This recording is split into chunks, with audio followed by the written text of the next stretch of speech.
Una denuncia en la justicia contra la ex ministra de Ambiente y Desarrollo Sostenible, Marta Soneira, por la mega obra de corrupción que se llevó adelante acá en el barrio La Rubita, en el proyecto de urbanización. Nos encontramos con un sistema que utilizaba la pobreza como un pretexto para beneficiar a los gerentes de la pobreza, a los dirigentes del kirchnerismo, y que solamente exprimían la vulnerabilidad de la gente.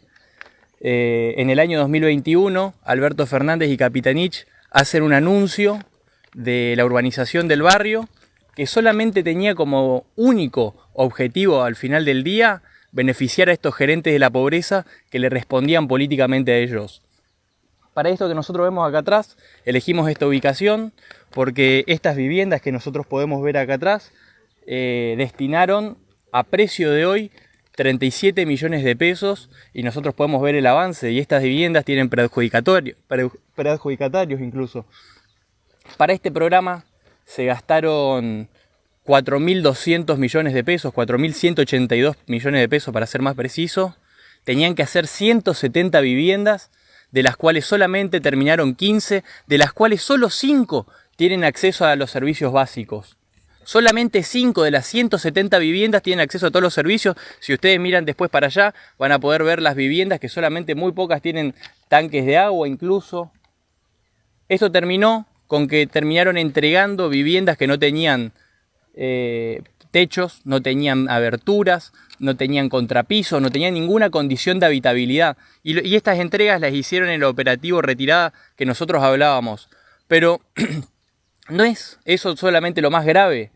Algo que es hasta dantesco es que las pocas viviendas que entregaron, las entregaron a los amigos del poder, a los parientes, a los hijos, a los amigos de los gerentes de la pobreza. Si ustedes en este programa se gastaron 631 millones de pesos, en los cuales el mecanismo y la ruta del dinero era muy simple. La ministra de Capitanich, la ex ministra de Capitanich, había designado a una coordinadora, que esta coordinadora, al tratarse de adjudicaciones, contrataciones directas, definía quiénes podían contratar, qué cooperativas y fundaciones podían hacer vivienda y cuáles no. En esto, ¿cuáles eran las organizaciones que estaban? Estaban la de la hija, la del hijo, la de la nuera y así 30 organizaciones más. Algo que nos resultó muy llamativo, por decirlo de una forma, es que la coordinadora del programa, nombrada por una resolución, esta misma coordinadora era a su vez tesorera de la fundación de su hijo que aquí hacía viviendas. O sea, estaba de los dos lados del mostrador. Y algo que, para que nosotros podamos ver el nivel de irregularidades que habían, se entregaron 88 millones de pesos, actualizados a valor de hoy 207 millones de pesos, a viviendas que nunca tuvieron inicio de obra. Y acá, dentro de las viviendas que no tenían ni siquiera lote asignado, que se les entregaba ese dinero, esos 88 millones de pesos, a dinero de hoy 207 millones de pesos, se encontraba incluso la hija de la coordinadora del programa, que tenía asignado 10 millones de pesos, a valor de hoy 24 millones de pesos, para viviendas que lógicamente nunca las terminó porque no tenían ni lote. Todas estas viviendas que le entregaron sin inicio de obra también respondían al mismo mecanismo de corrupción. Se les entregó el inicio de obra a todas en la misma fecha, se le entregó el adelanto a todas en la misma fecha, el 26 de diciembre de 2022, a los 5 meses a todas se le dio la redeterminación de precio de ese adelanto y ninguna completó ni siquiera el primer certificado de obra. Así con los certificados de obra hubieron un montón de irregularidades. Los certificados que tienen que ser mensuales, lógicamente, habían 2 certificados hechos en el mismo día con algunas obras, otros que se lo hacían sobre meses atrás, un montón de irregularidades. La verdad, algo que para mí me parece llamativo, y es que este mecanismo para vaciar el Estado que vamos encontrando sistemáticamente no pareciera ser obra ni la autora intelectual, una jornalizada del ministerio, sino que es algo sistematizado que vamos encontrando en todas las áreas. Esto terminó con decenas de viviendas entregadas sin contrapiso, sin paredes, sin aberturas y sin ninguna condición de habitabilidad. El único fin que tuvo este programa fue beneficiar a los cajeros y los gerentes de la pobreza de Capitanich. Diputado, ¿cómo llegaron a encontrarse con esta situación para realizar la denuncia? Bueno, nosotros estuvimos viendo programas donde sabíamos que habían un montón de irregularidades y empezamos también a buscar un poco de información. La verdad es que la realidad te choca. Si acá se entregaron 4.182 millones de pesos y solamente tenés 5 cuadras de pavimento, un par de viviendas terminadas y casi ninguna sin acceso a servicios, alguien tiene que dar explicaciones. ¿Ya presentó la denuncia en la justicia o la está haciendo primero en los medios y después se va a acercar a la justicia? Presentamos ya la denuncia en la Fiscalía junto al resto de diputados que acá me están acompañando y otros más que no pudieron asistir hoy porque nosotros entendemos que al igual que la ministra de Capitanich van a haber muchos otros que van a tener que dar explicaciones en la justicia porque el desfalco al Estado que hubo sistematizado y el mecanismo que usaron para vaciarlo y llenar los bolsillos de los gerentes de la pobreza, como nosotros vimos estos días con el caso de Barraza, como vimos en su momento con Emerenciano Sena, Quintín Gómez, Vanessa López y un montón de dirigentes más, es un mecanismo que está sistematizado, que estuvo sistematizado en la gestión de Capitanich y nosotros lo vamos a desarticular. ¿Usted creía que era posible, ¿no es cierto?, urbanizar la Rubita teniendo en cuenta que a la altura, ¿no es cierto?, de la Castelia ya era casi imposible, siempre se va a inundar, ¿no es cierto?, la Rubita acá?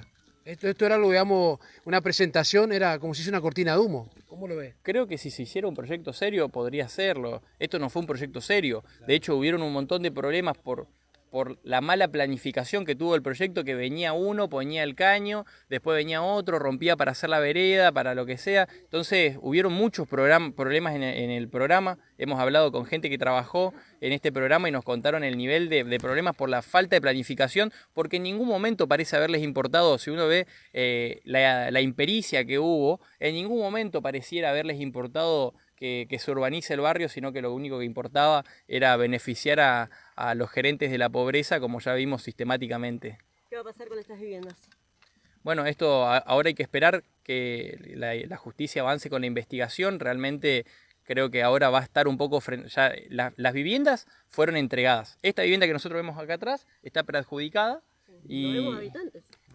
No vemos paredes, no vemos paredes. Y seguramente hay gente que está, por ejemplo, con un problema de discapacidad, que muchas veces reciben esta clase de vivienda y no tiene ni siquiera los servicios básicos. Bueno, de eso incluso es bastante interesante porque se había elaborado un criterio para la asignación de viviendas en base a las que tenían viviendas que, por ejemplo, tapaban calles y un montón de otros criterios y al final la lista de la gente a las cuales se le adjudicó la vivienda era muy distinta a la gente que le correspondía. Eso pasó en el 6 de septiembre, no sé si tiene al tanto también, 6 de septiembre hubo ese problema, estamos hablando Belgrano al 4000, donde por ahí se dieron viviendas que lamentablemente no tenían agua, bueno, y había poca transitabilidad también.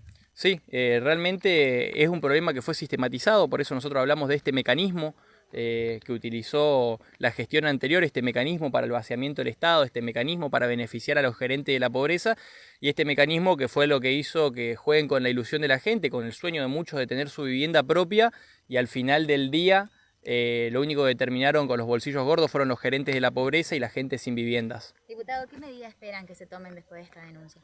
Esperamos que la justicia avance hasta las últimas instancias.